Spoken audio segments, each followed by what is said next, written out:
had to stop. Show you this big old 5G array here. That's brand new. I haven't seen one of them down here before. Sorry about that, y'all. That was kind of abrupt a little bit earlier, but I saw that 5G array. That's a pretty new tower. On my way out here, this is Sherwood Shores. So this is Lake Texoma again. This is the Texas side. This is over by Gordonville, which is where I grew up. This is where I grew up swimming. In fact, when I was here from 2013 to 2016, I used to come out here, swim every morning.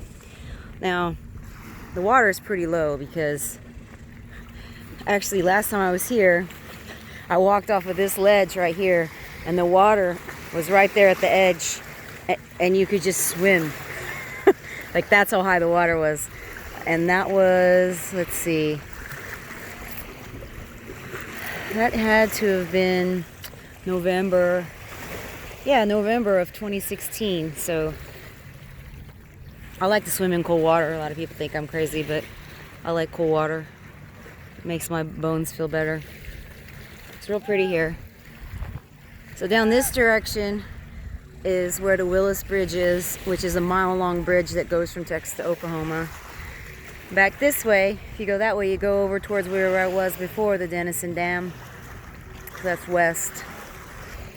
Some people out today. That's fun. I'm gonna go over here and sit in the shade because it's getting warm. Sit on this broken thing here. Guardrail. Pretty day though. It's a very pretty day. Makes you wish you had a boat. Or at least a friend that had a boat. I hear that the best day of your life is the day you get your boat, and the second best day of your life is the day that you sell your boat. Look at that sailboat out there. Some people have some really nice boats around here. I don't know if you can see it. Don't know how good of a camera this phone really is. Whoops, there goes my finger.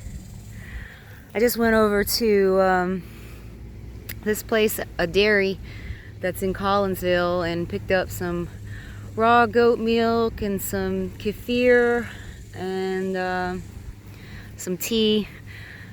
Try to see if I can get my mom to drink some of it to heal her up. I don't know. She's probably gonna be a hard sell on the kefir, but I had some when I came over, when I was driving over here. It was awesome. Nothing like raw milk. It's like liquid life. It's very good for you. That's why they made it illegal.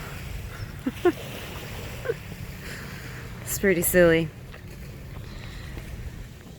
Anyways, she's doing better. It's kind of ironic because a few years ago I got really mad at her because, you know, she's such a junk food junkie. And I asked, you know, I told her I was mad. I was like, God forbid that you ever get sick and I'm the one in charge of feeding you, because all you're going to be getting is raw milk and meat and bone broth and butter, and that's it. You're not going to be eating Cheetos and Diet Cokes and regular Cokes and Chips Ahoy and Oreos and, you know, Juji fruits and all that shit. You're not eating that. So here she is, stuck with the general, feeding her. I mean, I'm not starving her, obviously. I'm giving her bone broth with egg yolks mixed in it, and now I've got milk for her. I gave her a piece of bacon yesterday and one today, which she tolerated pretty well. I don't know, somehow we got really brainwashed in terms of what we're supposed to eat. You know, ancient man ate meat, right? But they tell you, I mean, even if you go looking for any advice on the internet about what you should eat, it's always some packaged nonsense, right? Or some of these products, right? These vegetables that they bred in a lab kind of thing. I mean, the lemons that I bought the other day, they're as big as apples. You think they're not genetically modified? You know? So, anyways, it's just nice to get out. I get too, like, caught up in what's going on in the world. And it was nice to go to this, talk to this dairy lady, and she was saying, you know, she knows that the world's gone crazy. She's not wearing a mask, not acting crazy because I'm not wearing a mask. But boy, if you go over to like Walmart, if you go to Walmart where, you know, the zombies shop, you're kind of in trouble. So it kind of tells me, you know, there's just a lot of people that maybe can't be helped, can't be saved. But maybe there's a lot of us that can be, and hopefully, you know, we good people will stick together and actually make a difference. Because if we don't, like, mankind is doomed.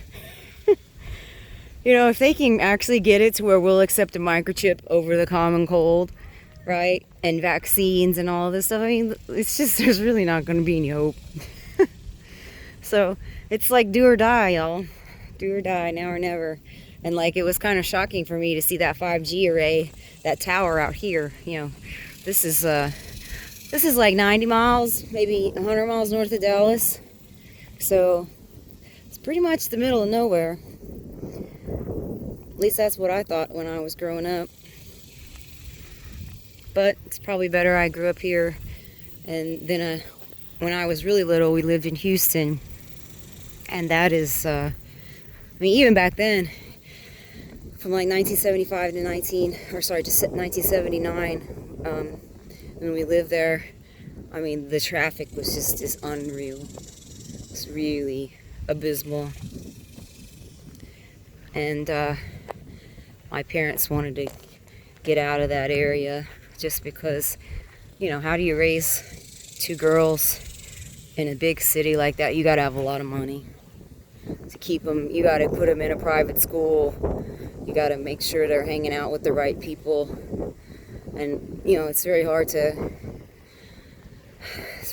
keep your kids in line these days. It's just so many bad influences. Oh man, what a nice day.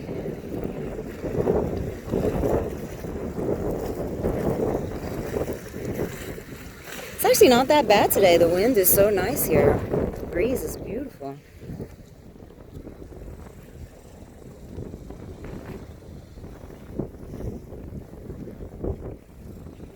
Sorry if I'm like shaking. The ground here is kind of irregular, you know.